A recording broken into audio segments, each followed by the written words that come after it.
Ethan Walker had grown used to the rhythm of hardship. It beat in time with every crashing wave against the dock where he worked long, grueling hours.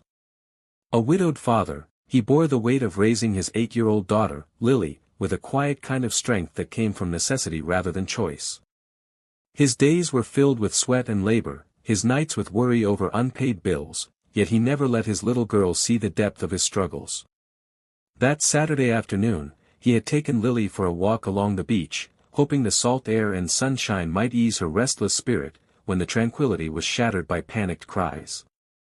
Ethan's sharp eyes darted toward the water, where a young boy flailed helplessly, being dragged farther and farther out by a powerful riptide. Without a second thought, Ethan thrust his jacket into Lily's hands and sprinted toward the surf, plunging into the cold water with powerful strokes.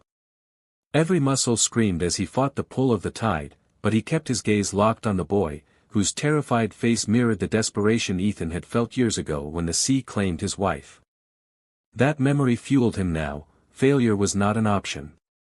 Reaching the child, Ethan wrapped an arm firmly around him, urging him to hold on as he fought his way back against the invisible current. The struggle seemed endless, the shoreline impossibly distant, until at last, with one final surge of strength, Ethan dragged the boy onto the wet sand, collapsing beside him, lungs burning, body trembling. He barely caught his breath before a woman came rushing forward, her sobs carrying over the crash of waves as she fell to her knees and gathered the boy into her arms. "Daniel! Oh my God, Daniel!" she cried, kissing his wet hair as tears streamed down her face. Ethan sat up, brushing the salt water from his eyes, and for the first time truly looked at her. She was striking, with a presence that demanded attention even in her panic, though her expensive watch and elegant posture seemed out of place here on the sand. She looked up at Ethan with eyes full of gratitude and disbelief, whispering, "You saved my son." Ethan, still catching his breath, managed only a weary smile and a simple reply, "Anyone would have done the same."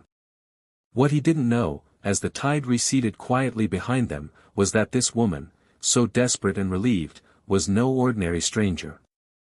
She was Victoria Hale, a powerful CEO whose life had just been altered by the struggling man who had risked everything to save her child. After the chaos on the beach subsided, Victoria insisted on thanking Ethan properly, though he tried to brush it off and retreat quietly with Lily. But she was determined, her voice steady with authority yet softened by genuine gratitude, and before Ethan could object, she convinced him to join her and Daniel for coffee at a seaside cafe. Ethan felt awkward sitting across from her, his clothes still damp, the scent of salt clinging to his skin, while Victoria's composure seemed almost untouchable despite her earlier panic.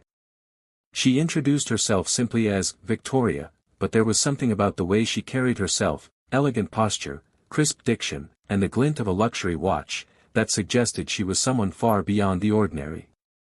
Still, she asked Ethan questions with a warmth that disarmed him, about his work, his daughter, and how he had learned to swim so fearlessly against the current.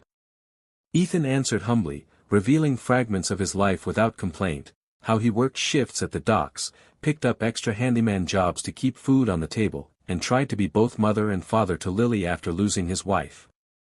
Victoria listened intently, her eyes softening as she studied the man who had risked his life for her son. He spoke without bitterness, only with quiet resilience, and she realized how rare it was to meet someone so unpretentious in a world where most people wanted something from her.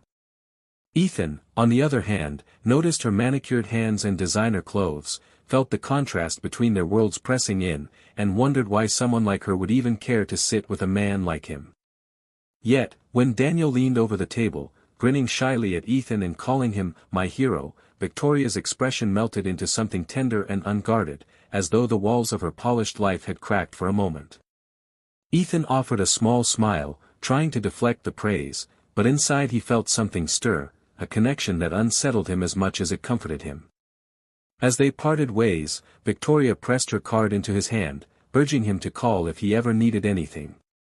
Ethan tucked it into his pocket with no intention of using it, but as he walked away with Lily's small hand in his, he couldn't shake the feeling that his path had just crossed with someone who might change everything. Victoria couldn't shake Ethan from her mind in the days that followed, and though her schedule was filled with meetings, deadlines, and the constant pressure of running a multimillion-dollar corporation, she found herself distracted by the memory of his quiet strength and unassuming presence. She told herself it was gratitude, a natural pull toward the man who had saved her son's life, but it was more than that, it was curiosity, admiration, even a sense of longing she hadn't felt in years. When she invited Ethan and Lily to join her and Daniel for lunch one weekend, he was hesitant, pride making him wary of her generosity, yet he eventually agreed for Lily's sake. The children bonded instantly, laughing and chasing each other in the park while their parents sat on a bench nearby, talking in a way that felt strangely natural, as if they had known each other longer than a few brief encounters. Ethan spoke of his fears of failing as a father, of the nights he stayed awake worrying if he could provide for Lily's future, and Victoria, despite all her wealth, confessed her own hidden fears, that success had left her isolated, that people around her valued her title more than her soul. As the afternoon sun bathed the park in gold, Victoria watched Ethan guide Lily gently, tying her shoelaces and wiping ice cream from her cheek, and her heart ached at the tenderness she saw. Later, when she invited them to her home for dinner, Ethan was visibly uncomfortable at the sight of her sprawling mansion, the marble floors and glittering chandeliers, but what unsettled him more was how empty it felt, as though it were a palace without warmth. Over dinner, their conversation deepened, vulnerability weaving a fragile thread between them. Daniel leaned against Ethan's arm, calling him, "the bravest man I know," and Victoria caught herself watching the way Ethan's eyes softened at the boy's words. Something shifted in her then, no longer was he just the man who pulled her son from the ocean, he was someone who carried a strength and gentleness her heart had been starved for. Ethan noticed her gaze linger longer than before, but he quickly looked away, uncertain and conflicted, unaware that both their lives were already changing in ways neither had planned. Despite the growing warmth between them, Ethan's pride and insecurities became a wall he could not ignore. He was a dockworker barely scraping by, while Victoria was a woman whose very name commanded boardrooms and headlines, and the whispers of those differences reached his ears in subtle, cutting ways. At the docks, some men teased him about being seen with the rich woman, while others warned that people like her never stayed, that he was just a passing charity project in her world. Ethan tried to convince himself to step back, to protect his heart and his daughter from disappointment, yet every time he saw Lily's laughter when she was with Victoria or Daniel's small hand tugging his own, he felt the weight of something deeper, a family forming where he never expected it. One evening, standing outside Victoria's home after another shared dinner, Ethan told her she deserved someone who could give her everything she was accustomed to, not a man who patched his boots and counted pennies at the grocery store. Victoria's eyes shimmered, and for the first time, her polished composure broke as she whispered, "Ethan, I don't want someone who can match my life. I want someone who can match my heart. You made me feel human again." The sincerity in her voice cut through every layer of doubt he carried, and for a moment, Ethan allowed himself to believe that perhaps love wasn't about status or wealth, but about finding someone who understood the ache of loneliness and the power of simple kindness. Months later, on the same beach where the Riptide had once threatened to take everything from her, Victoria walked hand in hand with Ethan as their children built castles in the sand.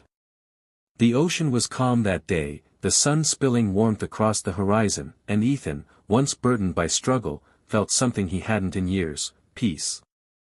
Victoria leaned her head against his shoulder, whispering softly, "You didn't just save my son that day, Ethan. You saved me too." He turned to her, his hand tightening around hers, and for the first time since his world had fallen apart, he realized he wasn't walking alone anymore. Against every odd, against every doubt, love had found them both where they least expected, between struggle and success, in the quiet strength of a man and the softened heart of a woman who had everything but what truly mattered.